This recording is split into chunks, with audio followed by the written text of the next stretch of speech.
Salut tout le monde, bienvenue à Finances fondamentales, le podcast d'éducation financière qui se prend pas au sérieux. Chaque semaine, je te synthétise un livre qui touche de près ou de loin les finances personnelles et l'investissement boursier. Je te résume donc des centaines d'heures de lecture de façon simple avec des exemples concrets et transparents. Si tu souhaites prendre en main ta santé financière, t'es à la bonne place. C'est parti, bon podcast!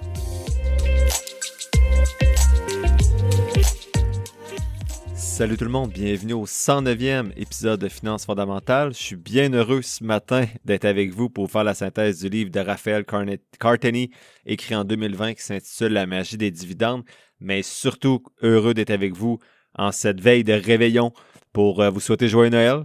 Donc, j'enregistre cet épisode-là au début du mois de décembre parce que j'enregistre en bloc plusieurs épisodes pour me libérer la fin de session universitaire et me libérer le temps des fêtes. Mais j'espère que vous passez des beaux moments. Comme à chaque année, comme j'ai dit l'année passée, moi, c'est vraiment une période, là, les 2 semaines de vacances du temps des fêtes. Relax, profitez du temps en famille, avec les amis. Donc, je vous souhaite un joyeux temps des fêtes, là, que vous en profitiez et que vous ne dépensiez pas trop dans les cadeaux de Noël. Petit rappel habituel, même si c'est le temps des fêtes, que tout ce que je vous dis sur le podcast, c'est dans un but strictement éducatif. Ce n'est pas des conseils financiers. Si tu veux des conseils spécifiques à ta situation, va voir un professionnel parce que moi, je ne peux pas être tenu responsable de tes décisions financières. En introduction du livre, Raphaël Carteni démystifie le processus d'investissement en montrant aux investisseurs comment toucher des dividendes même sans capital initial, donc même sans argent, ou même sans expérience préalable. Donc, j'avais bien hâte de lire tout ça. Donc, son livre, que vous soyez novice ou expérimenté, vise à vous aider à développer votre richesse à travers les dividendes grâce à des instructions qu'il dit claires et pratiques. Raphaël Carteni a un club de millionnaires en Europe et il dit qu'il y a une approche unique qui est partagée avec les membres de son club de millionnaires et il leur enseigne comment vivre de revenus passifs et échapper à la dépendance salariale. Donc, j'avais bien hâte de voir tout ce que ça allait donner dans le livre. Donc, premier élément de synthèse que j'ai retenu, c'est l'importance des dividendes. Donc, l'importance des dividendes dans une stratégie d'investissement à long terme est soulignée dans le livre « La magie des dividendes ». Selon l'auteur, les dividendes jouent un rôle crucial dans l'accumulation de la richesse des investisseurs. Des dividendes, c'est des versements réguliers qui offrent un revenu constant aux investisseurs et ça leur permet de bénéficier d'un flux de trésorerie stable sans avoir à vendre leurs actions.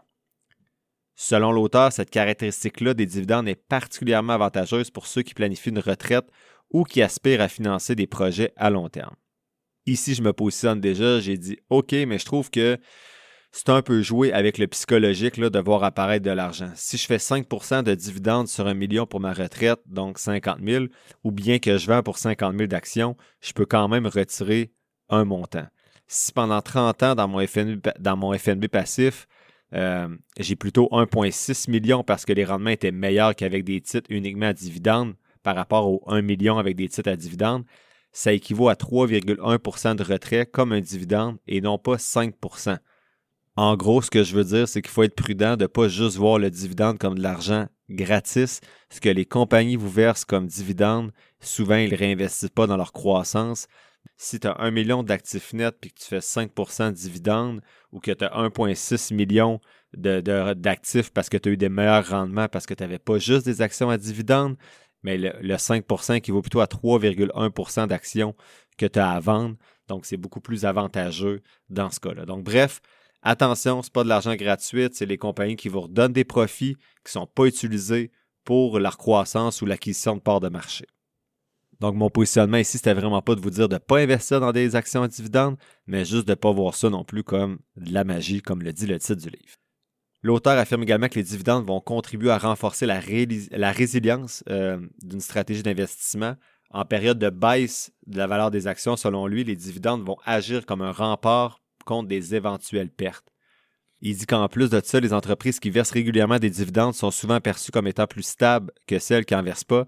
Ça, c'est vrai en effet, mais je ne suis pas prêt à dire que les actions à dividendes vont agir comme des remparts contre les éventuelles pertes. Pas à cause que tu reçois 1 000$ dans ton encaisse. Si ton titre a baissé 3 000$, 4 000$, ce n'est pas nécessairement un rempart. Oui, tu reçois de l'encaisse dans ton compte, ça fait peut-être du bien au moral, mais si ton action en dividende drop plus que d'autres actions qui ne sont pas à dividende, mais ce n'est pas nécessairement un rempart. Enfin, pour ce premier élément de synthèse-là, le livre explore aussi la manière dont les investisseurs peuvent tirer le meilleur parti des dividendes en choisissant, selon l'auteur, judicieusement des actions pour leur portefeuille.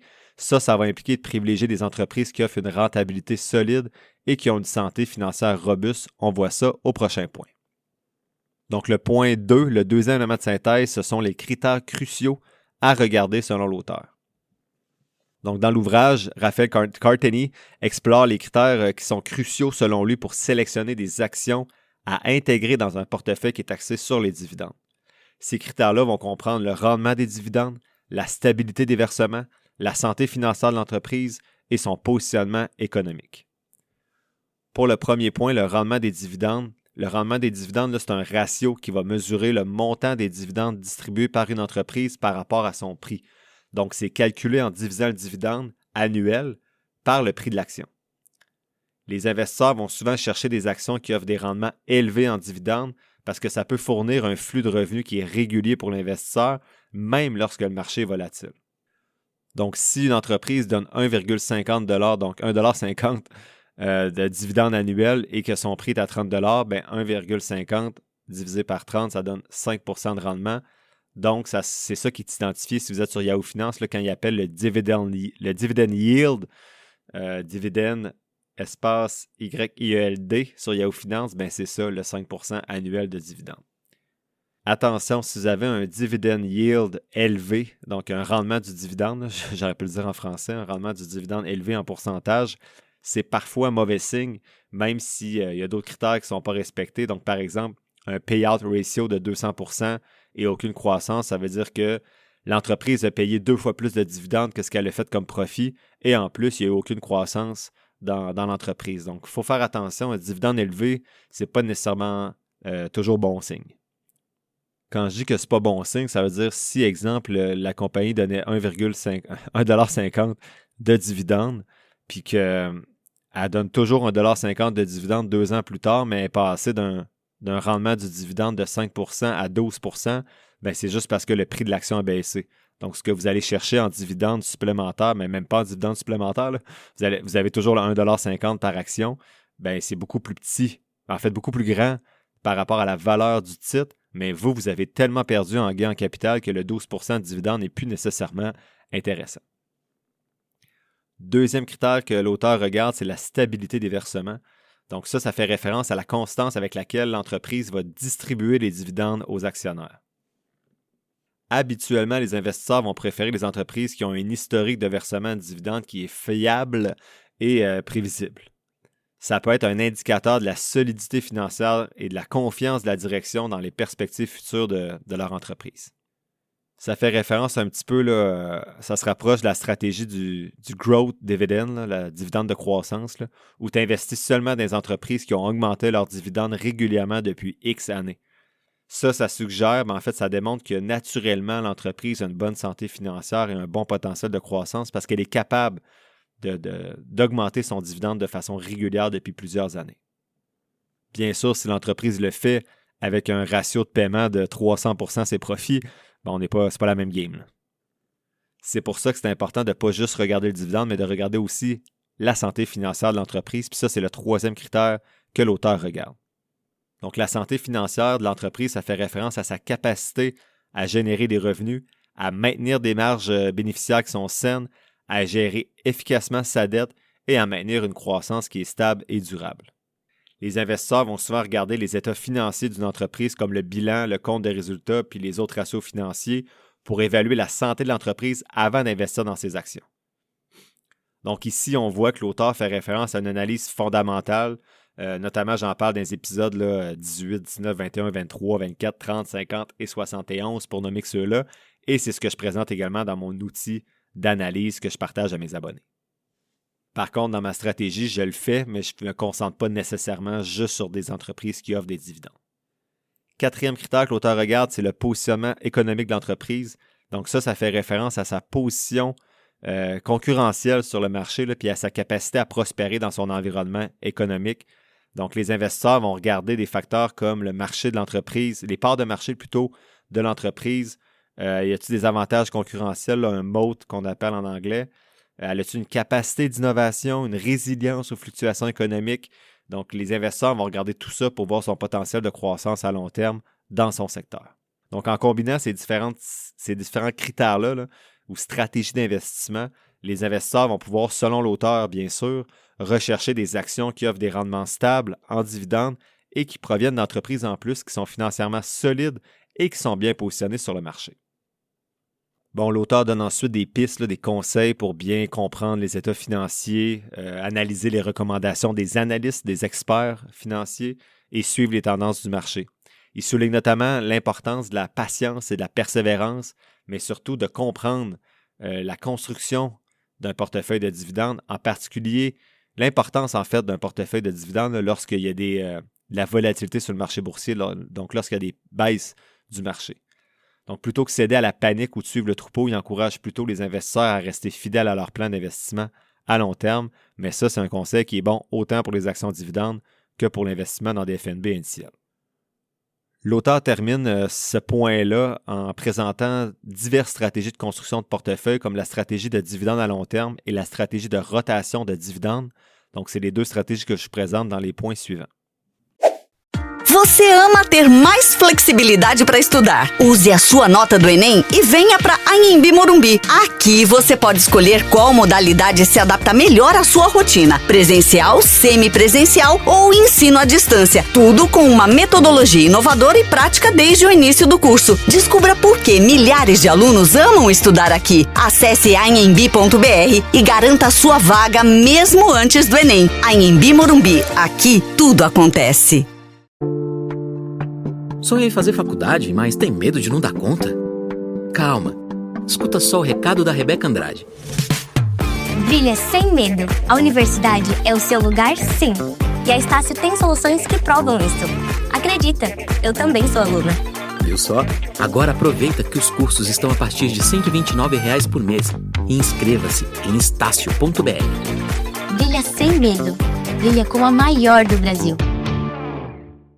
Ei, você aí que gosta tanto de aprender. Sabia que a transição energética justa já faz parte da sua vida? Com a Petrobras, ela está no apoio a projetos socioambientais, no desenvolvimento de energias renováveis e na redução de emissões. Com inovação e respeito ao meio ambiente, a Petrobras é líder na transição energética justa. E isso é bom para todo mundo. Petrobras, o Brasil é a nossa energia. Brasil, União e Reconstrução.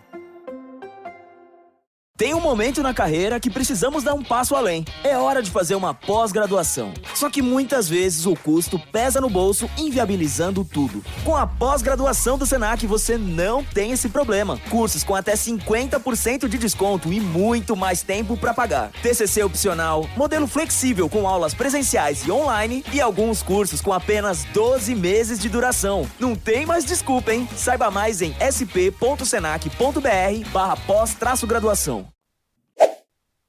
Donc, troisième élément de synthèse, c'est la stratégie du dividende à long terme.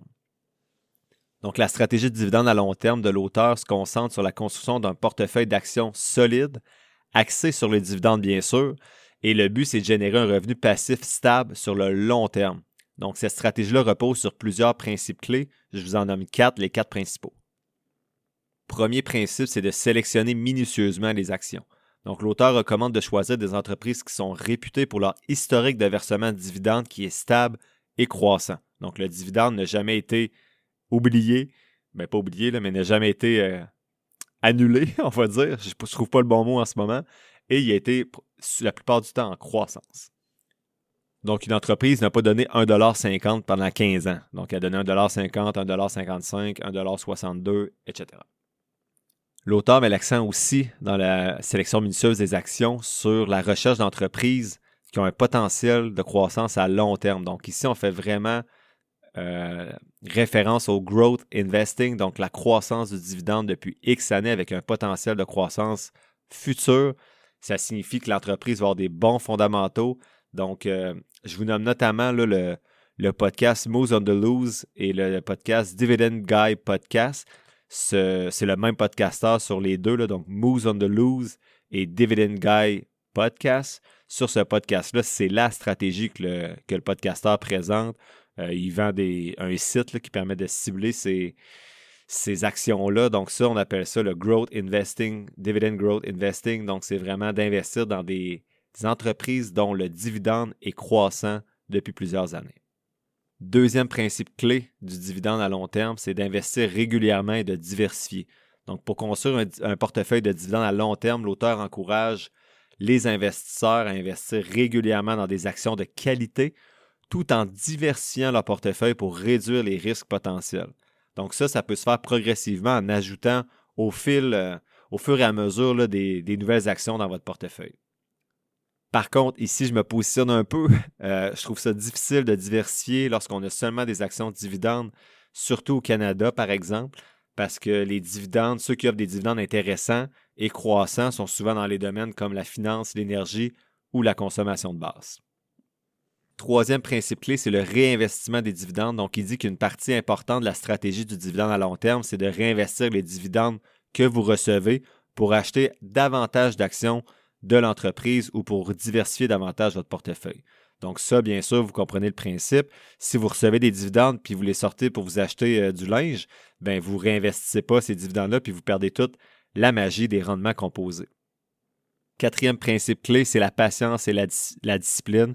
Donc, l'auteur dit que c'est important d'être patient et discipliné dans cette stratégie-là et il nous encourage à adopter une perspective à long terme et à ne pas se laisser influencer par la volatilité du marché à court terme.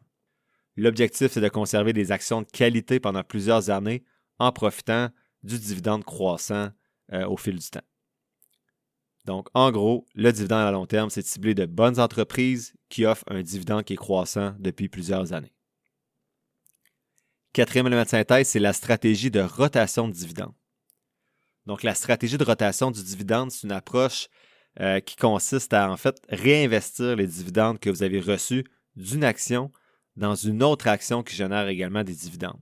Donc, cette stratégie-là vise, selon l'auteur, à maximiser le rendement global du portefeuille en réallouant de façon régulière les revenus de dividendes vers de nouvelles opportunités d'investissement. Pas super clair jusqu'à maintenant, mais on va voir les principaux points de la stratégie. Il y en a 4. Le premier, c'est de réinvestir régulièrement les dividendes. Donc, l'auteur encourage les investisseurs à réinvestir les dividendes qu'ils reçoivent plutôt que de les dépenser. Ça revient un petit peu au point 4 de l'autre stratégie précédente. Deuxième point, c'est la diversification continue. Donc, cette stratégie-là de rotation de dividendes, ça permet de diversifier constamment le portefeuille en investissant les dividendes qu'on reçoit dans différentes entreprises ou secteurs qui offrent également des dividendes. Donc, ça permet de répartir le risque et de saisir, selon l'auteur, des nouvelles opportunités de croissance. Troisième principe clé, c'est suivi et ajustement. Donc, il nous dit de suivre régulièrement les performances des actions dans le portefeuille pour ajuster la composition de celui-ci en conséquence. Et il dit qu'on peut choisir et vendre des actions qui ne répondent plus à nos critères et investir les revenus qu'on reçoit dans ces actions-là dans d'autres actions qui offrent un potentiel de dividendes plus élevé. Et enfin, quatrième principe, c'est l'optimisation fiscale. Il dit que lorsque les dividendes sont réinvestis dans de nouvelles actions, c'est important de prendre en considération la fiscalité de ces transactions-là. Donc, selon lui, il faut maximiser les avantages fiscaux de réinvestir directement les dividendes. Donc, en gros, cette stratégie-là, je ne l'ai pas trop compris, là, c'est on réinvestit les dividendes dans d'autres actions à dividendes pour mieux diversifier et on profite de rendements composés. Là, il n'y a rien de miraculeux ici ou de novateur ben. Donc, pour moi, la stratégie de rotation du dividende, là, c'est un peu... pas n'importe quoi, là, mais ça ne nous apporte pas grand-chose de plus par rapport à l'autre stratégie de dividende à long terme qui est un peu plus intéressante. Là. Il y avait au moins des critères comme croissance du dividende pendant X années avec une bonne santé financière dans l'entreprise. Donc, pour moi, la rotation du dividende, c'est un peu inutile de s'y attarder. Enfin, dernier élément de synthèse, c'est les erreurs courantes. Donc, le livre explore les erreurs qui sont faites souvent lorsqu'on investit dans les actions. Et l'auteur identifie les erreurs fréquentes et propose aussi des moyens pour éviter ces erreurs-là pour maximiser vos rendements. Parmi ces erreurs-là, bien sûr, il y a l'investissement à court terme qui est motivé par l'émotion et la spéculation plutôt que par une analyse approfondie et une stratégie à long terme. Donc, encore une fois, l'auteur rappelle l'importance d'être patient et persévérant pour contrer cette erreur-là d'émotivité, d'être trop émotif face à ces placements. Une autre erreur, selon l'auteur, c'est le manque de diversification du portefeuille. Donc, il insiste vraiment sur l'importance de diversifier vos investissements en incluant des actions de différents secteurs, de différentes tailles aussi, pour réduire le risque et améliorer vos rendements à long terme. Par contre, je trouve que le bassin dans certains secteurs, comme la technologie ou l'industriel, va réduire beaucoup vos choix si vous voulez seulement des actions à dividendes et ça ne va pas vous donner nécessairement accès aux meilleurs joueurs du secteur. Donc, c'est pour ça que je ne suis pas un fanatique de l'approche seulement par dividende parce que je trouve qu'on élimine plusieurs joueurs intéressants. Enfin, l'auteur aborde aussi la tentation de suivre les tendances du marché et d'investir dans ce qui est populaire en ce moment sans analyser nécessairement dans quoi on investit. Donc, il nous encourage à faire nos propres recherches puis à comprendre les fondamentaux des entreprises avant de prendre des décisions d'investissement. Encore une fois, dans ces erreurs-là, il n'y a rien qui est nouveau pour nous. Gérer ses émotions, être patient, voir à long terme et diversifier, c'est pas mal les principes de base, là, puis c'est toujours bon quand même de se les rappeler. Donc, le livre « La magie des dividendes » de Raphael Carteni, c'est un genre de guide qui est destiné aux investisseurs qui cherchent la stabilité financière avec les dividendes. Donc, il y a une certaine expertise en investissement, puis il tente de nous guider dans la construction d'un portefeuille qui est axé sur des actions à dividendes. Et le livre nous montre aussi comment exploiter les dividendes pour obtenir un revenu passif constant et atteindre des objectifs financiers à long terme. Je dois avouer que j'ai lu ce livre-là de reculons parce que les dividendes ne font pas partie de ma stratégie et le livre fait 700 pages et que j'ai de moins en moins de temps pour lire, là, même si je ne fais plus trop de montage dans mes épisodes. J'en ai encore un peu, inquiétez-vous pas, j'ai encore de l'avance dans mes épisodes, mais j'ai plus 3 livres par semaine comme c'était le cas avant de commencer le podcast. Mais bon, ce livre-là m'a été demandé quelques fois, donc je m'y suis attaqué. Je voulais également ouvrir mes horizons et confronter ma stratégie actuelle. Est-ce que je change mon fusil d'épaule finalement? Non. Les chiffres partagés dans le livre sont impressionnants, mais proviennent de la magie des rendements composés selon moi. Donc, réinvestir le dividende, donc réinvestir les rendements potentiels, et ils ne viennent pas de la magie des dividendes. Donc, toutes mes autres lectures et écoutes suggèrent qu'une approche uniquement axée sur le dividende, c'est moins efficace qu'une approche diversifiée dans un FNB indiciel. J'ajouterais de mon côté que la stratégie des dividendes, ça exige de sélectionner des compagnies, donc prendre du temps, et ça rend difficile une diversification par secteur parce que les gros payeurs de dividendes, comme j'ai dit tantôt, sont souvent dans le secteur financier, de l'énergie ou de la consommation de base. Donc, c'est vraiment pas une stratégie qui me rejoint, mais si vous appréciez voir de l'argent apparaître dans votre compte comme par magie à chaque mois, par contre, au détriment d'une croissance en capital qui est moins imposable dans les comptes non enregistrés, mais le livre est bien construit et il se lit honnêtement là, assez bien pour sa grosseur. Si vous souhaitez seulement mieux comprendre le concept des dividendes, c'est un livre intéressant aussi, mais honnêtement, il est quand même long si c'est tout ce que vous souhaitez apprendre. Bref, c'est un livre pour s'approprier une stratégie d'investissement dans des actions à dividendes qui contient plusieurs exemples concrets quand même intéressants. Le key point, qu'est-ce que je retiens? Bien, les dividendes peuvent faire partie d'une stratégie globale d'investissement, mais je ne crois pas qu'un portefeuille complet axé sur cette stratégie-là, c'est la bonne chose à faire, surtout si on n'a pas la discipline de réinvestir cet argent quand elle apparaît comme par magie dans notre compte de courtage. La semaine prochaine, je fais la synthèse du livre de Saifedan Amos, écrit en 2018, qui s'appelle The Bitcoin Standard. Donc, une autre bible du Bitcoin pour mieux comprendre le monde de la crypto-monnaie. C'est parfait pour être capable d'en jaser avec votre famille au réveillon de Noël ou pendant le jour de l'an. Donc, ce jeudi, je présente les résultats de 20 autres compagnies qui n'ont pas passé la première étape dans mon outil d'analyse de mars 2024. Donc, on se rapproche tranquillement des analyses que j'ai faites en septembre 2024. On a un petit peu de retard dans tout ça. Et je prends le temps de vous souhaiter un joyeux temps des fêtes. Là, je l'ai dit tantôt, on est le 24. Donc, vous êtes le 24, pas moi quand j'enregistre. Donc, j'espère que vous allez passer du beau temps, des bons moments en famille. Puis nous, je vous offre un autre épisode le 31, donc pour fêter la nouvelle année. Donc, je vous laisse avec la conclusion habituelle. Mais vraiment, je vous souhaite un beau temps des fêtes. On se revoit bientôt. Ciao, ciao. L'épisode tire à sa fin, j'espère que tu l'as apprécié et merci d'avoir passé un peu de temps avec moi aujourd'hui. Si tu apprécies le podcast, il y a 3 choses gratis que tu peux faire pour m'aider. 1. Partager le podcast sur tes réseaux sociaux. 2. T'abonner, suivre ou donner quelques étoiles au podcast selon la plateforme sur laquelle tu m'écoutes. Et 3. Me suivre sur la page Facebook du podcast.